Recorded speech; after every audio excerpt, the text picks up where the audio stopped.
On a chilly October evening in Austin, my son Michael, 35, introduced me to Elise Moreau, the French woman he'd been seeing for 6 months. She was exactly as he described, petite, poised, with that innate elegance French women seem to possess effortlessly. Her English was flawless, lightly accented in a way that was captivating rather than cumbersome. "Mrs. Carter," she said, clasping my hands warmly, "Michael has shared so much about you. It's a pleasure to meet the woman who raised such a remarkable man." I was instantly charmed. After Michael's history of shallow partners who barely acknowledged me, Elise's sincere curiosity about our family felt like a gift. She asked insightful questions about the old photos on my shelf, praised my cooking with genuine enthusiasm, and even offered to help clear the dishes without prompting. Michael glowed with pride throughout dinner, clearly enamored. "Elise is fluent in 4 languages, he bragged, giving her hand a gentle squeeze. "She's been trying to teach me French, but I'm a lost cause." "Oh, you're too hard on yourself," Elise replied with a playful smile. "His accent is charmingly unique." We all laughed, and I began to believe Michael had found someone special, someone with depth, wit, and warmth who might actually stay. That illusion shattered within an hour. After dinner, Michael stepped out to take a work call, leaving me in the kitchen rinsing plates. Elise's phone rang, and she answered in rapid French, her voice drifting from the living room with the confidence of someone who assumes they're speaking privately. "But assumptions can betray you. I'd spent 3 years in Nice as a young au pair to fund my degree, and while my French was rusty, it was far from forgotten." Her words chilled me to the core. "Oui, maman," she said. "She's harmless, a bit naive. Desperate to keep her son happy. She'll be easy to handle once we're married." I stood frozen, a plate dangling in my hand. "The house is nice, bigger than Michael described. There's money here, no question. She mentioned her late husband left them well off." Her laugh was sharp, devoid of warmth. "Don't worry, I'm already laying the groundwork for the inheritance. Americans are so attached to their family legacies." My hands trembled, but I kept moving, letting the clink of dishes mask my shock as I eavesdropped on my future daughter-in-law dissecting our lives like a strategist. Michael's ideal, trusting, generous, completely smitten. The green card will be straightforward after the wedding, and the divorce even easier once I've secured what I need. 2 years, tops. Then I'm back to Paris with citizenship and enough cash to live as I please. The plate slipped from my fingers, shattering on the tile floor. "Mrs. Carter, are you okay?" Elise appeared in the doorway, her face a perfect mask of concern. It was a flawless act, but I'd just heard her true intentions in crisp French. "Just clumsy," I said, kneeling to gather the fragments. "These hands aren't as steady as they used to be." She rushed to assist, her movements graceful and kind. "Please, let me help. You shouldn't be cleaning after such a lovely dinner." The irony was palpable. This woman had just outlined her plan to exploit my son, yet here she was, playing the caring daughter-in-law. "I'm used to cleaning," she said with a self-effacing chuckle. "I worked in hotels in Paris before meeting Michael. Humbling work, but it taught me to value others' efforts." Another lie, delivered with such conviction I almost doubted myself. "Almost," Michael returned, apologizing for the interruption. "Work emergency, but it's sorted now." He saw us tidying up together and grinned like it was Christmas. "Look at you two, already bonding like family." Elise stood, disposing of the broken pieces with a smile. "Your mother is wonderful, Michael. So warm and welcoming. I feel so fortunate."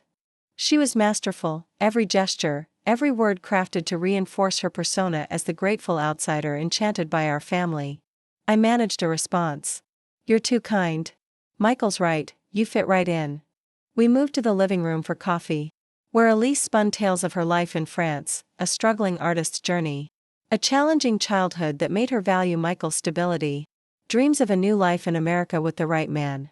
Every story was tailored to tug at Michael's heart, appealing to his protective instincts. He was captivated, his eyes soft with a love that blinds even the smartest men. "Tell Mom about the visa situation," Michael urged gently. "She's great with paperwork." Elise's smile didn't falter, but her eyes flickered briefly. "It's complex but not pressing. My tourist visa is valid for a few more months. And Michael's been helping me navigate the next steps." Her pause was perfectly timed, letting Michael infer romantic intentions without her committing to a lie. Brilliant. We're considering an engagement soon, Michael said, taking her hand. Once Elise is ready to stay for good. That's wonderful, I said, my voice steady despite the storm inside. When it's right, you just know. Elise lowered her gaze demurely. I never imagined finding someone like Michael. The heart has its surprises. Indeed, it did, just not the kind she meant. As Michael walked her to her car, I watched from the window. She said something that made him laugh, likely another fabricated promise of their future. He looked so content, so unaware that the woman he loved saw him as a means to an end, citizenship and a payout. The question was, what could I do about it? I didn't sleep that night, poring over financial records in my late husband's study. James had been meticulous, leaving us with a comfortable but not ostentatious estate. The house, valued at nearly $900,000 on 2 acres in a prime Austin neighborhood, was the centerpiece. Investments, retirement accounts, and insurance policies added up to a solid upper-middle-class fortune, enough to tempt someone with Elise's motives. Her ability to assess our wealth in one evening was unnerving. This wasn't a spur-of-the-moment scheme. It was calculated predation. By morning, I'd made 2 choices. First, I wouldn't tell Michael yet. His infatuation was too deep. He'd dismiss my concerns as jealousy, pushing him closer to her. Second, I needed to uncover who Elise Moreau really was. I started with her online presence: Facebook, Instagram, LinkedIn. Her profiles were sleek but shallow, with posts dating back only a year.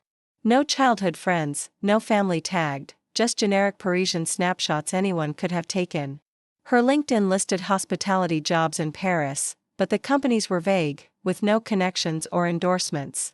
For someone in her late 20s, her digital footprint was suspiciously sparse. When Michael called the next morning, my heart sank with guilt. Mom, thanks for last night. Elise couldn't stop raving about you. I bet she couldn't. She's amazing, isn't she? He said. I'm thinking of proposing at Christmas.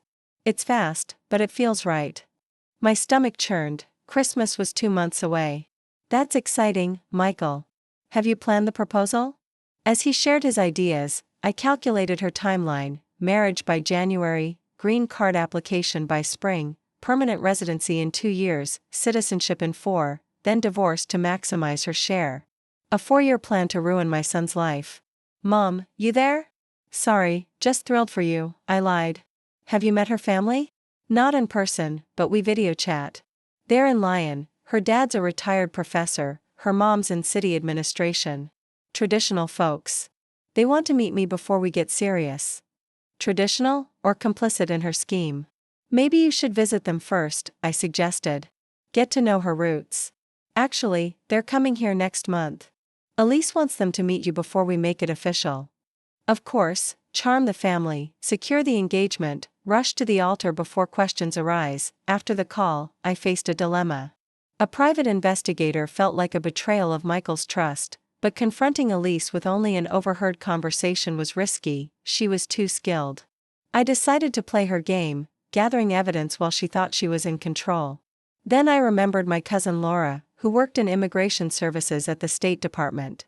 Over lunch at a quiet cafe, I shared everything: the phone call, the sparse online presence, the tailored backstory.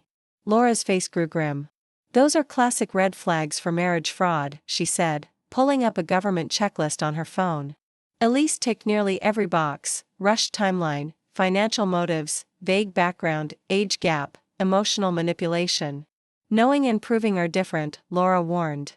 These people are pros. They target men like Michael, exploiting their trust. What would you do? I asked. Officially, tell Michael to slow down and verify her background. Unofficially, document everything. You might not stop the marriage, but you can limit the damage. She paused. If she's professional, Michael's not her first mark. There could be others. The thought fueled my resolve. How do I find them? Carefully and legally, Laura said. Marriage records, divorce filings, it's public if you know where to look. That afternoon, I made 3 calls. First, to a private investigator Laura recommended, discreet and experienced in fraud cases. Second, to my lawyer, to safeguard our finances. Third, to Michael. I'm excited about meeting Elise's parents, I said. I'm thinking of brushing up on my French to make a good impression. The investigator, Daniel Pierce, was unassuming, blending in like a librarian. "The best investigations are invisible," he said over coffee at my kitchen table. His initial findings were damning. Elise entered the U.S. on a tourist visa 9 months ago, listing a short-term rental she left after meeting Michael. Her social media showed her researching American dating apps and immigration laws before arriving. The Paris hotel she claimed to work for had closed years ago, and her references were fake. Worse, Daniel uncovered 2 prior marriages under different names, one in Nevada, one in Oregon, both ending in quick divorces with hefty settlements. "She's part of a syndicate," he said, showing photos of Elise with other men. "She's defrauded at least 3 families, but there's likely more." "What now?" I asked. "Do you want to save Michael or see her punished?" "Both," I said firmly. "Then we play smart," Daniel replied, outlining a plan to expose her when her fake parents visited. The following week, Elise arrived with a polished couple introduced as Claude and Sophie Moreau. Their accents were impeccable, their manners refined, but I noticed inconsistencies in their stories, details about Lion that didn't align. Speaking in halting French, I apologized for my rusty skills, catching their subtle relief.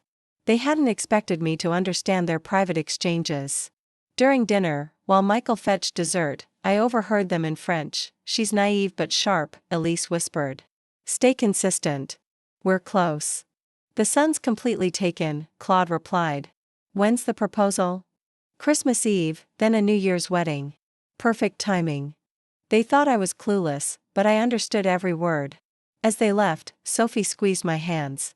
"We're so grateful Elise found Michael. Family is everything." "Absolutely," I replied, smiling. "We'd do anything for those we love." Michael was elated. "They're perfect, right? I'm proposing Christmas Eve." I nodded, hiding my dread. I had 1 week to act out. I called Daniel. "Move up the timeline."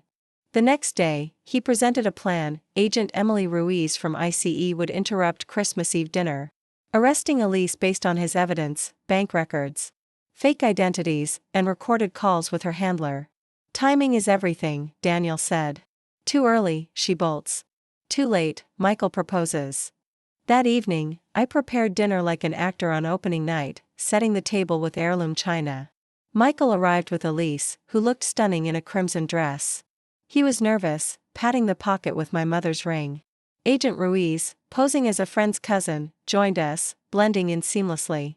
Dinner was a performance. Michael shared his dreams, Elise played the perfect fiancée, but I noticed her unease around Ruiz's casual questions. As we finished the main course, Elise suggested leaving early, citing non-existent weather concerns. Before Michael could protest, Ruiz stood. "I'm Agent Emily Ruiz, ICE. Miss Moreau, we need to discuss your visa."